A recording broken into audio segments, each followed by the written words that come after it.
Untuk mendukung Belajar Bentar, kalian bisa mengklik subscribe. Halo, selamat datang di Belajar Bentar. Sekarang kita akan belajar Microsoft Word mengenai recent document, folder, dan pin.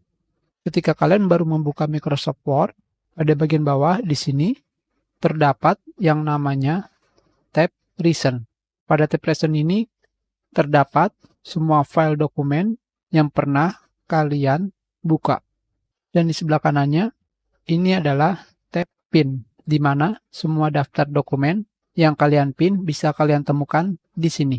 Tentunya, jika kalian ingin melakukan pin pada dokumen kalian, kalian tinggal memilih dokumen yang kalian inginkan. Pada sebelah kanan tanggal modifikasi di sini terdapat icon pin, kalian tinggal mengkliknya.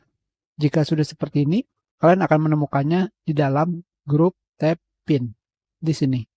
Tentunya, jika pada menu Home, kalian bisa menemukan daftar recent dokumen yang lebih banyak lagi di menu Open. Ketika kalian mengklik Open di sini kalian akan menemukan kembali tab Dokumen yang berisikan dokumen yang dipin dan daftar dokumen yang pernah kalian buka.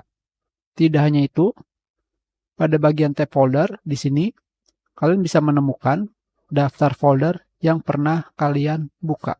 Dan tentunya kalian juga bisa menancapkan atau memberikan pin pada folder yang kalian inginkan. Kita sudahi pelajaran kita. Terima kasih.